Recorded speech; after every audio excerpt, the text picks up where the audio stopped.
My mother didn't ask me to sit down. She didn't lower her voice. She didn't even wait for me to take off my work shoes. She dragged my suitcase out onto the driveway, popped it open, and started throwing my clothes into a plastic trash bin like she was cleaning out leftovers from the fridge. Shirts, jeans, my laptop bag. Each sound hit the concrete harder than the last. I stood there, frozen still, smelling like coffee and syrup from my morning shift, watching my life pile up next to the recycling cans. That was the moment I realized something terrifying. My own mother had already decided I was no longer her daughter. I was an obstacle. She didn't look at me when she said it. "You're an adult now. You don't deserve to be here anymore. Your brother's wife needs this room. You're just in the way." Behind her, through the window, I saw manicured hands tracing the frame of what used to be my bedroom, already imagining mirrors, lights, a space for herself. No one asked where I would sleep that night. No one asked how I would finish my classes. No one asked who was going to keep the family business running, the same business that had survived for years, because I was quietly holding it together. I didn't scream. I didn't beg. I didn't fight back. I picked up what was left of my things, walked away, and said nothing. 2 weeks later, just before sunrise, those same people were standing outside my apartment door, crying, shaking, begging me to save them. And the first thing I did was pick up my phone and call the police. If that sounds cold, wait until you hear what happened in between. Because somewhere between being thrown out like trash and standing safely behind my own locked door, my family lost everything. Their business, their home, their control over me. And they never saw it coming. Before we go any further, if you believe stories like this matter, stories about family boundaries and quiet karma, make sure you subscribe to the channel. That way, even if life pulls you away, you won't miss the stories that remind you your worth doesn't disappear just because someone treats you like it did. Now let me ask you something. What would happen if the person everyone depended on stopped fixing everything? What happens when the one they called a burden is the only thing holding their world together? Stay with me, because the most shocking part of this story isn't how they threw me out. It's how fast everything collapsed once I stopped holding it up. I didn't cry on that driveway. Not right away. I waited until I was sitting in the back seat of an Uber, watching the house I grew up in shrink in the rearview mirror, before I finally let myself feel anything at all. The driver didn't ask questions. He just turned the radio down low and drove. That house had never been fancy.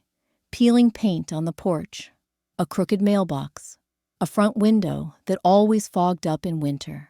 But it was the place where I learned how to work. My mother ran a small family diner a few blocks away. Nothing trendy, nothing Instagram famous back then. Just eggs, pancakes, coffee, and regulars who came in every morning and sat in the same booths they had for years. I grew up there. After school, I wiped tables and refilled sugar jars. In high school, I worked the register. By my early 20s, I was doing the things no one else wanted to learn. The website, the online orders, the social media messages, the delivery apps that kept us afloat when foot traffic slowed. My mom always said she didn't understand that internet stuff. She said I was good at it, smart. My brother never cared how it worked. As long as the money came in, that was enough. So when I finished college classes online and stayed living at home, everyone acted like it was a favor they were doing for me. They never called it what it really was: dependence. The night I left, I showed up at my friend Claire's apartment with 2 bags and a trash sack full of clothes. She didn't ask what happened. She opened the door in socks and an old sweatshirt, took one look at my face, and said, "Take my bed. I'll take the couch. We'll talk tomorrow." That was the first time in weeks anyone had offered me something without asking what I could do for them in return. The next morning, when the sun came through the cheap blinds and my back ached from sleeping wrong. Reality finally settled in. Everything in my life had been wrapped around that diner. My schedule, my income, my sense of responsibility. And overnight, my family had decided I was disposable. Instead of breaking down, I opened my laptop. I didn't do it out of spite. I did it because I needed to understand what I actually had left. Every account connected to the diner was under my email. The website, the online ordering platform, the Instagram page, the email newsletter, the contact list for suppliers and local bloggers. I had built all of it slowly, patiently, over years. Not because anyone asked me to, but because when something broke, I was the one expected to fix it. I sat there at Claire's kitchen table, coffee going cold beside me, and realized something I had never let myself think before. If I disappeared completely, they wouldn't even know how to turn the lights back on. That thought scared me, not because it made me powerful, but because it made me invisible. I didn't sabotage anything. I didn't delete pages. I didn't post angry messages. I didn't touch their bank accounts. I simply changed passwords, removed access that was tied to my name, downloaded copies of the work I had done. I took back what belonged to me. That night, Claire came home from her shift and found me surrounded by notes and open tabs. She listened quietly while I told her everything. The driveway, the trash bin, the sentence I couldn't stop hearing in my head. You don't deserve to be here.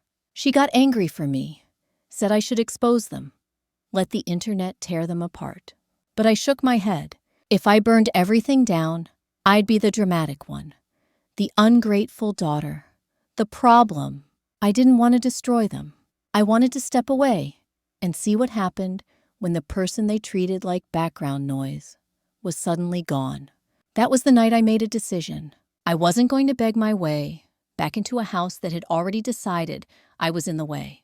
I was going to build something that didn't require anyone's permission to exist. And I had no idea yet how much that choice was about to cost them. That first day after I changed the passwords, nothing happened. No angry calls, no frantic messages, no accusations. And for a brief moment, I wondered if I had been wrong. Maybe they didn't need me as much as I thought. That illusion lasted exactly 48 hours. It started with a text from my brother. What's the login for the diner's Instagram? Madeline wants to post something. No, hello. No question about where I was staying. No acknowledgement of what had happened on the driveway. Just access. I stared at the screen for a long time before replying. The accounts are under my name, I typed back. You'll need to set up your own. 3 dots appeared, disappeared, appeared again. Then came the call from my mother. Her voice wasn't angry yet, just tight. I can't get into the email, she said. The orders aren't coming through. Did you change something? I told her the truth. I didn't change anything that wasn't mine. There was a pause on the line, the kind where someone is trying to understand a situation they never imagined could happen. You need to fix this, she said finally. We're busy. People are waiting. That word, need. Not please, not can you help, need. As if my role had always been assumed, never negotiated. I don't work there anymore, I said. I told you that when you threw my things out. Her tone hardened immediately. You're being dramatic, she snapped. This is family. You don't just walk away. I hung up without arguing. That was the moment it became clear. They didn't see my work as work. They saw it as part of my obligation, something they were entitled to because of blood. Over the next few days, the messages kept coming. Orders weren't syncing. Customers were complaining. The delivery app wasn't updating menus correctly. Problems I had solved quietly for years were suddenly emergencies. And every time they reached out, they spoke to me like a broken appliance. No apology, no reflection, just expectation. I blocked the numbers one by one, not out of spite, out of necessity. At night, lying awake on Claire's couch, I replayed years of small moments I had brushed off before. Staying up late to respond to customer complaints, while my family watched TV. Fixing a bad review at midnight so my mom wouldn't have to deal with it in the morning. Running promotions during holidays, while my brother complained about how busy the diner was. I had told myself it was normal, that this was just how family worked. But here, away from the noise, I saw it clearly for the first time. I hadn't been helping. I had been compensating for everyone else's refusal to learn. Claire noticed the change before I did. "You look lighter," she said one evening, handing me a plate of reheated pasta. I laughed at that. Nothing about my situation felt light. I was sleeping on a couch. My savings were thin. My future felt uncertain. But she was right about one thing. I wasn't bracing myself anymore. I wasn't waiting for my phone to buzz with another problem to solve. For the first time since I was a teenager, my silence wasn't being filled with responsibility. We sat at her small kitchen table and ran the numbers.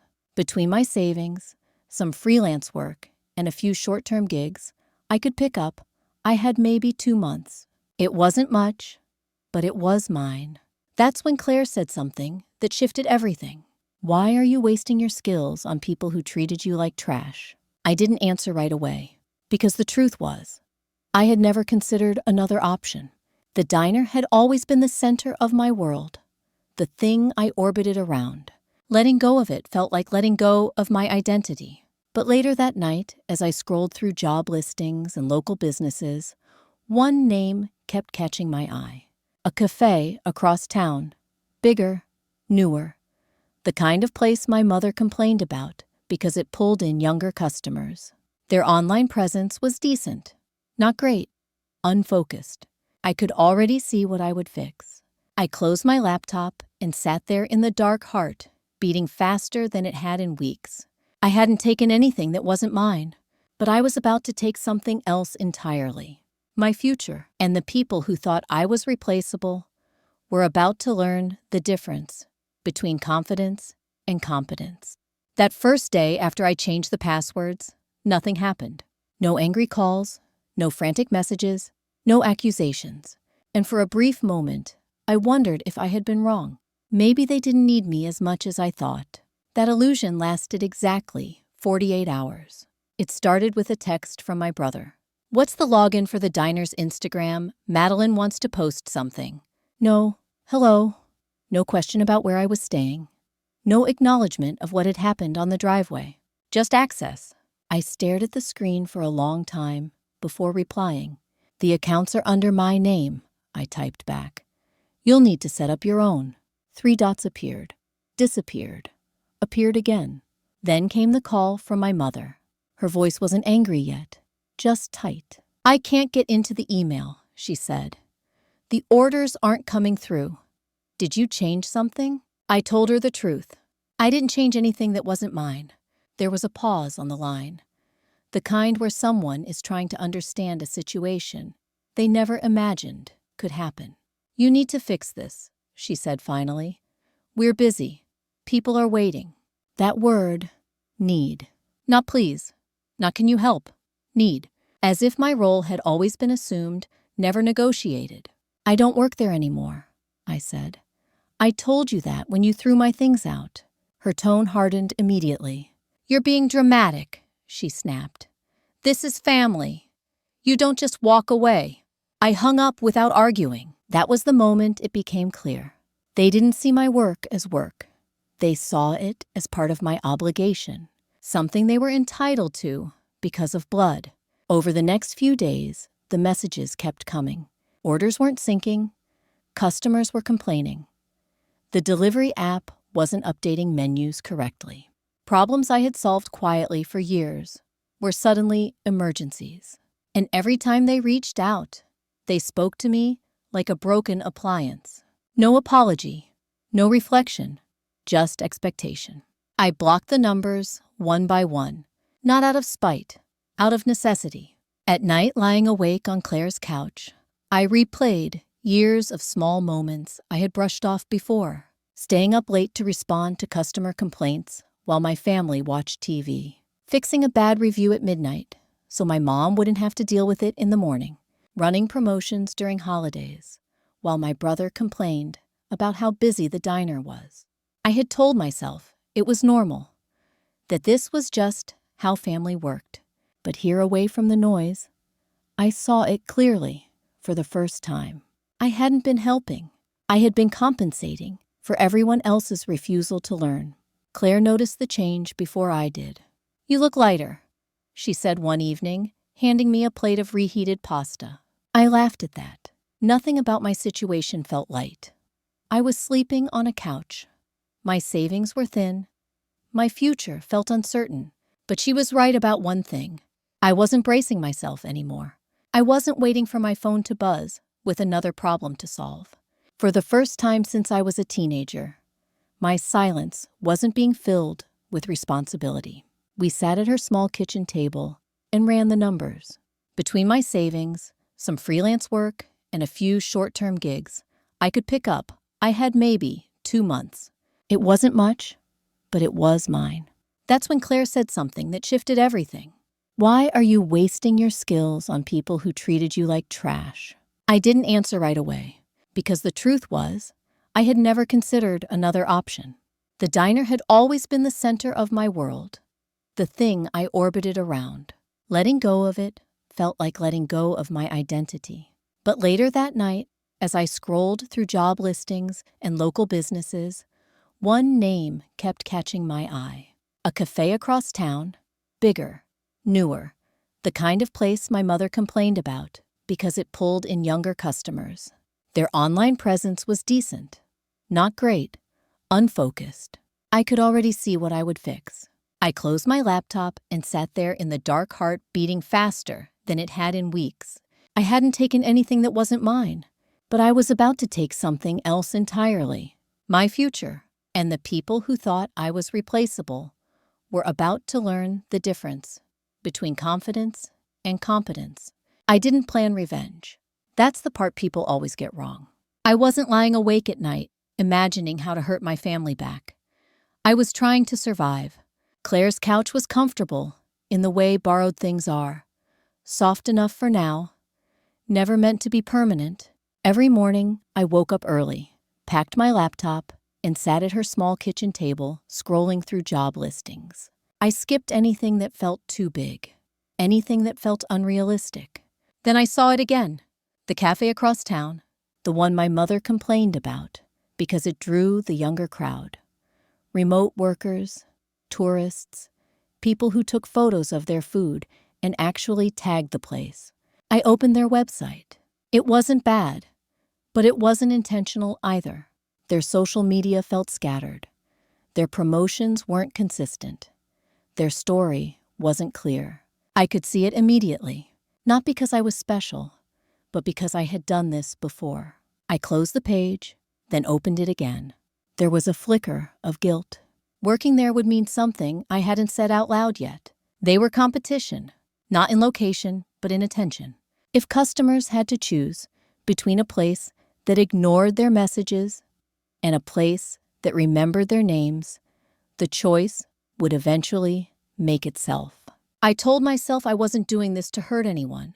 I was doing it because I needed a job. That night, I didn't just send a resume.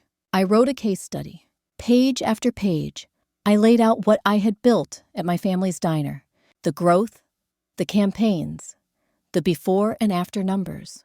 I didn't mention my last name. I didn't mention being thrown out. I let the work speak.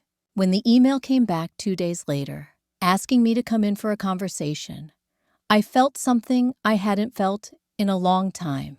Relief. The cafe felt different the moment I walked in.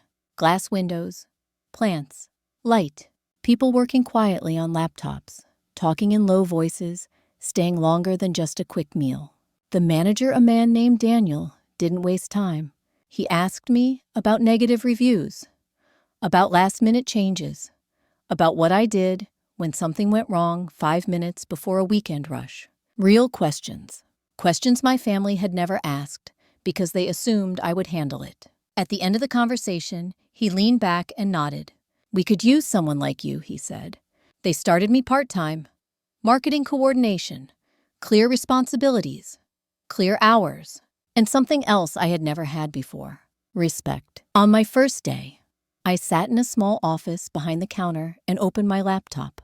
The same tools, the same skills. But this time, no one treated them like magic. They listened. I built a content calendar, streamlined their messaging, planned a simple weekend event that made sense for their space. Nothing flashy, nothing fake. Within a week, the difference was noticeable. People commented, shared, showed up. Some of the usernames felt familiar, former regulars from my mom's diner. They didn't ask me to explain. They didn't make it awkward. They just said things like, "Hey, aren't you the one who used to run the diner's page? You're doing great here." I never told them to stop going back. I didn't have to. At night on Claire's couch, I felt exhausted in a new way. Not the drained, invisible tiredness of carrying everyone else's weight. This was earned.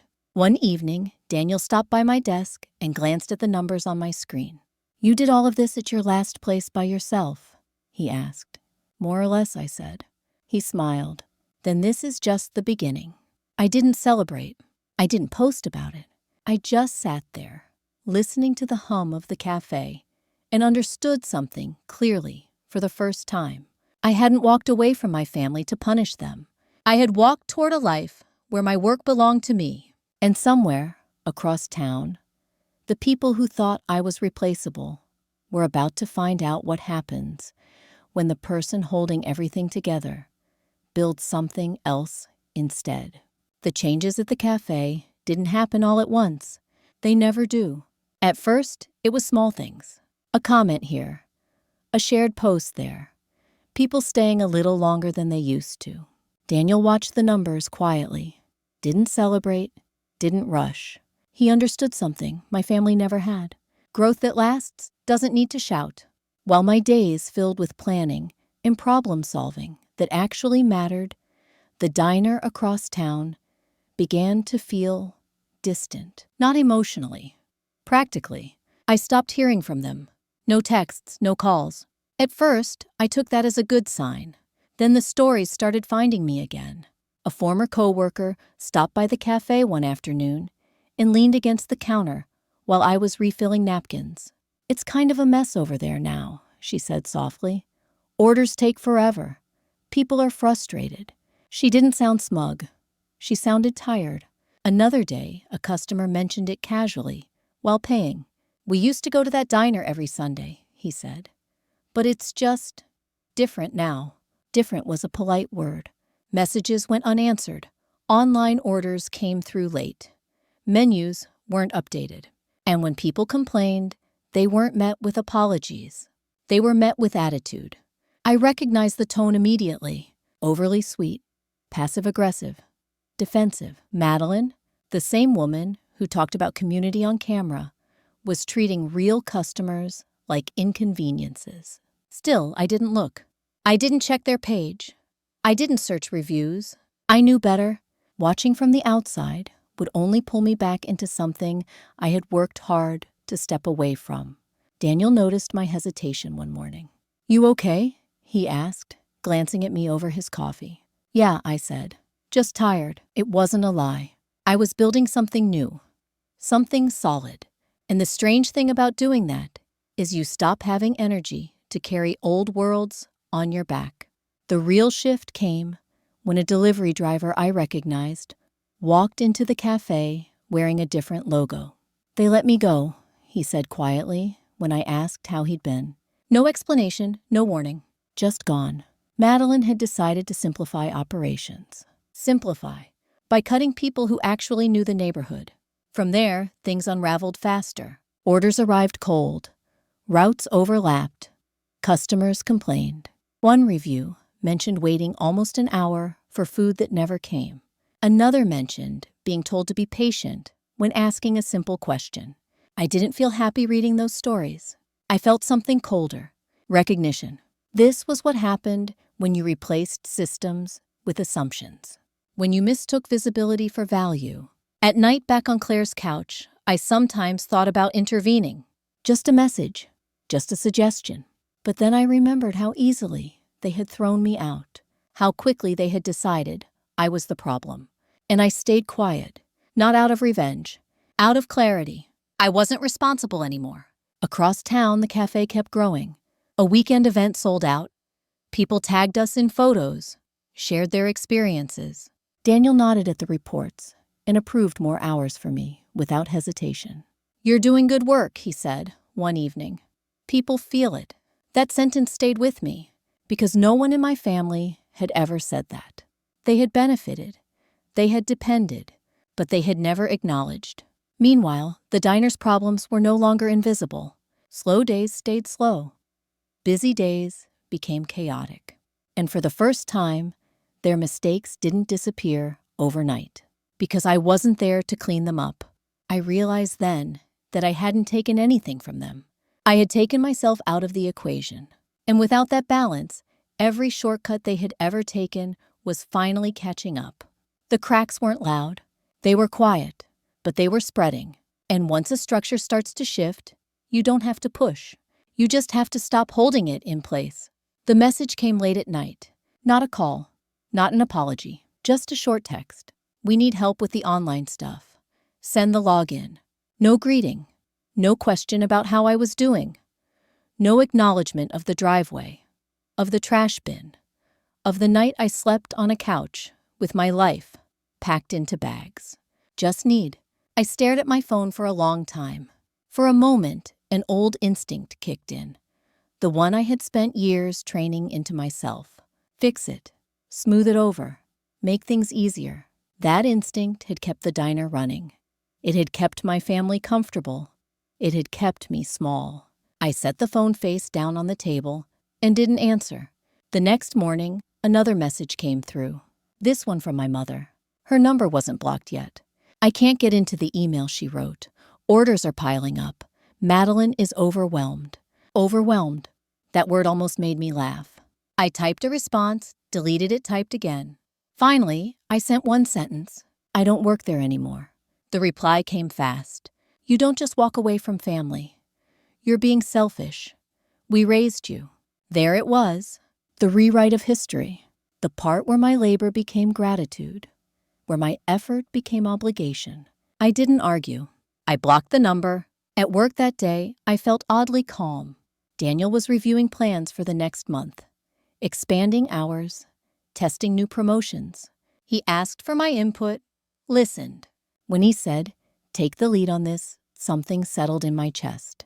I was trusted here, not because of who I belonged to, but because of what I could do. That night, Claire told me something she had heard from a mutual friend. The diner was bleeding money. The renovations upstairs had gone over budget. The savings were thinner than my mother admitted. And now, without steady online orders, cash flow was tight. "They're talking about taking out a loan," Claire said carefully. I nodded. I had known it was coming. They always believed money could solve what understanding wouldn't. A few days later, my mother tried again. This time, she cornered Claire outside the cafe after a shift. She asked about me, briefly, then moved straight to business. "If she just helps for a little while," she said, "we can get through this." Claire told me later that my mother sounded tired, not remorseful. Tired, as if the situation were happening to her, not because of her. When Claire said no, my mother's face hardened. "She's holding a grudge," she said. "One bad day shouldn't destroy a family." One bad day. That was how she framed it. Not years of dependence. Not the way they had thrown me out without a conversation. Just a bad day. I didn't cry when Claire told me. I felt something clearer than sadness. Understanding. My mother didn't miss me. She missed what I did. She didn't want her daughter back. She wanted her unpaid problem solver back. At the cafe, things kept moving forward. A second event sold out. Customers left notes in the tip jar. Someone wrote, "Thank you for making this place feel human." I read that twice. Meanwhile, the messages I wasn't seeing kept coming. Different numbers, different tones, always the same request. Help, fix, save us. They never asked where I lived. Never asked if I was safe.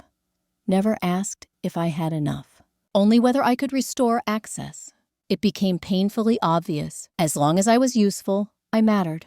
As soon as I stopped being convenient, I was disposable. That realization hurt. But it also freed me. Because once you see the pattern, you can't unsee it. And once you stop responding, people are forced to face the consequences of what they built without you. Across town, those consequences were starting to stack up. Bills, delays, mistakes with no one left to quietly erase them. I wasn't punishing anyone. I was just no longer absorbing the impact. And without that buffer, their world was finally starting to feel the weight of every decision they had made. Karma didn't arrive all at once. It never does. It started quietly, with phone calls. My mother didn't return, and bills she pushed to the bottom of the pile. The renovations upstairs had gone over budget. The paint alone cost more than expected. The custom mirror cracked during installation and had to be replaced. The lighting Madeline insisted on kept shorting out. Each problem came with another charge, another explanation, another promise that it would all be worth it. Downstairs, the diner felt the pressure. Suppliers stopped offering flexibility. Late payments caught attention. Deliveries arrived with shorter terms and stricter rules. Without steady online orders, cash flow dipped. When the bank statements came in, my mother stopped opening them at the counter. She took them home instead. That was when the shouting started. Neighbors noticed first. Voices raised late at night, doors slamming. Madeline accusing everyone else of not supporting her vision. My brother defending her. Then, blaming my mother for not believing enough. Believing.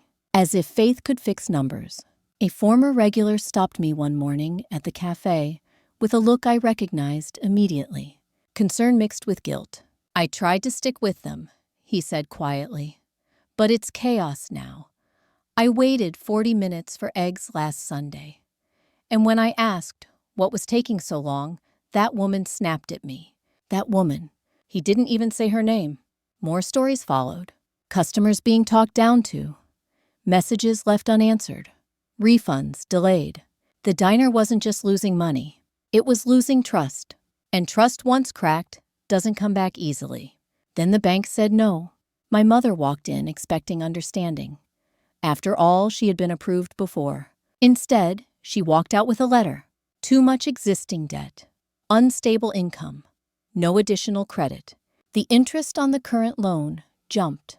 Late fees kicked in.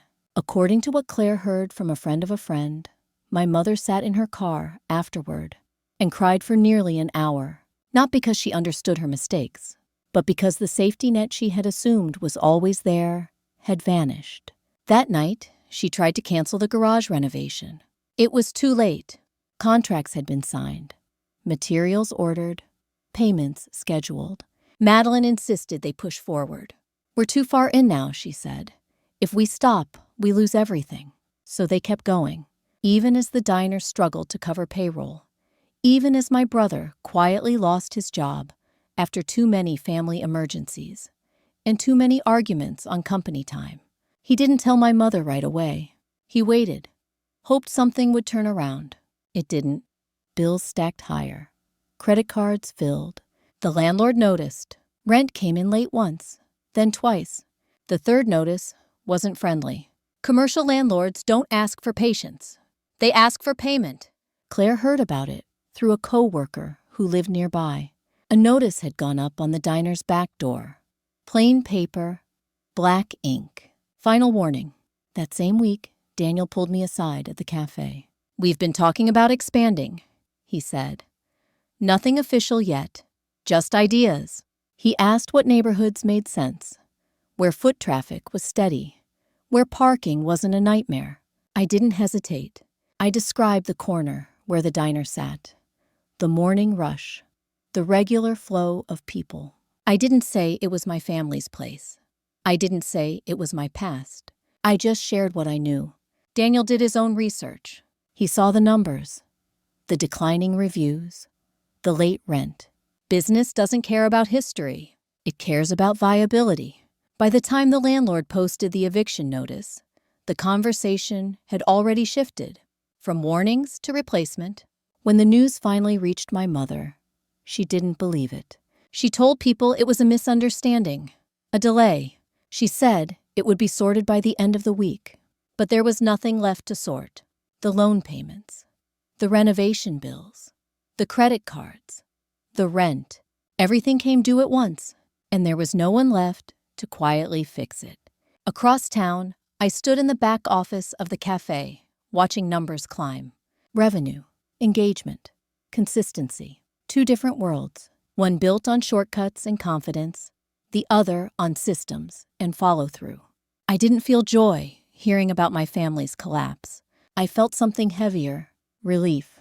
Not because they were suffering, but because for the first time, their choices were finally landing on them, instead of being absorbed by me. Gravity had taken over, and gravity doesn't negotiate. It was just before dawn on a Sunday when the pounding started.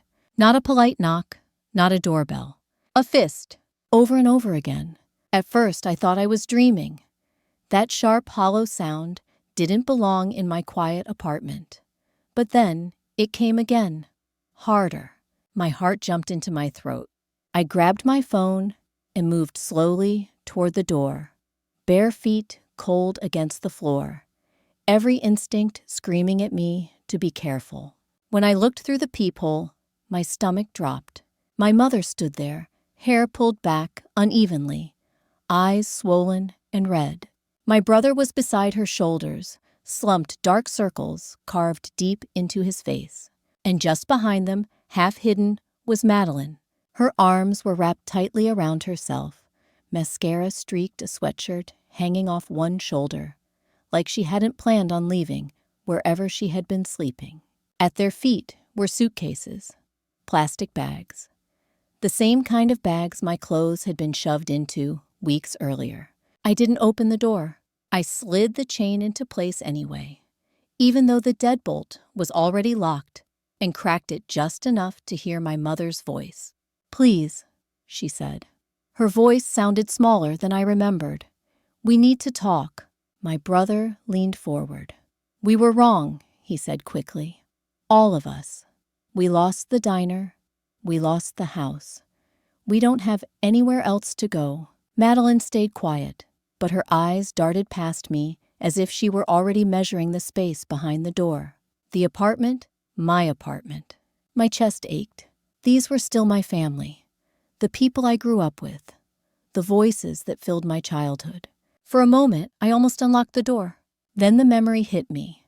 The driveway, the trash bin, my suitcase tipping over, as my mother said, "You don't deserve to be here." I tightened my grip on the door. "We just need a place to stay for a little while," my mother said. "You can help us get back on our feet. You know how to fix things." Fix things. There it was again. My brother finally looked straight at me through the gap. "You don't understand how hard it's been," he said. "Motels, side jobs, everything costs so much. We're family. You're supposed to help." Something went very still inside me. I took a breath, then another. I stepped back, lifted my phone, and dialed a number I never imagined I would call for them. When the dispatcher answered, my voice came out calm, flat. "Hi," I said. "There are people outside my apartment who won't stop banging on my door. They're shouting, and I don't feel safe. I don't know them." The words tasted bitter, but they weren't a lie. "Not anymore." My mother heard me speaking and froze. "Harper," she whispered, "what are you doing?" I stepped back to the door, the chain still tight, and looked at her. "You told me I didn't deserve a place in your home," I said, quietly. "I'm not opening this door." Madeline's face twisted. "You ruined us," she snapped. "You stole our business." I shook my head. "No," I said. "You did that when you spent more on lights than on payroll. When you talked to customers like they were a problem. When you assumed someone else would always clean up the mess." Sirens sounded in the distance. My mother sagged against the wall, suddenly looking older than I had ever seen her. "I never wanted this," she said weakly. "I just wanted you kids to have more than I did." "Then you shouldn't have thrown away the one person who already knew how to build something," I said. The elevator dinged. An officer stepped out, calm and professional, hand resting lightly on his belt. "Is everything okay here?" he asked. I opened the door just enough for him to see them, and stepped aside. "They've been banging and yelling," I said. "I asked them to leave. I don't feel safe." There was no shouting then, no dramatic scene, just instructions, a reminder that they needed to move along. As they gathered their bags, my mother reached out her fingers, brushing the doorframe. "I'm still your mother," she said, voice breaking. I met her eyes one last time. "And I'm still the daughter you threw out," I said. Then I closed the door. I slid the chain back into place, leaned my forehead against the wood, and let my heart slow. For the first time in my life, I hadn't chosen them over myself. And even though it hurt, I knew something deep and unshakable. Some doors once closed are not meant to be reopened. The grand opening of the cafe's second location felt unreal. The building was familiar, even if everything inside had changed.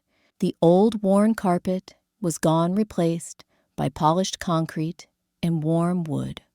The sticky booths were replaced with clean tables, soft chairs, and a long counter that caught the morning light just right. The windows were the same. I recognized the way the sun came through them. I had wiped those windows as a teenager, standing on a chair with a rag in my hand, while my mother counted cash in the back. Now I stood near the entrance, with a badge clipped to my shirt and a tablet in my hands, watching people walk in. Some were curious. Some were already regulars from the other location. A few faces hesitated when they saw me. "Wasn't this your mom's place?" one woman asked gently. I nodded. "It was," I said. "Things change, and they do." The cafe opened with intention, a menu designed carefully, local art on the walls, a fundraiser during opening week that gave back to the community instead of pretending to care for attention. Daniel thanked the team. Then, unexpectedly, he thanked me for the strategy, for the planning, for the consistency. People clapped. I felt my face warm and didn't look down. There was a time I would have made myself smaller, worried about being told not to get a big head. That voice wasn't mine anymore. I didn't invite my family. I didn't send photos. I didn't explain. I heard about them later through fragments. My brother picked up warehouse shifts. Madeline left town not long after the motel nights, posting vague messages online about choosing peace before quietly disappearing. Her audience didn't follow. My mother moved into a small apartment, thin walls, a narrow balcony with just enough room for a folding chair. She took a job at a chain restaurant, clocking in, taking orders, answering to someone else. Once Claire saw her waiting at a bus stop uniform, folded in a plastic bag, staring at her phone, like she was hoping it might light up with a message that changed everything.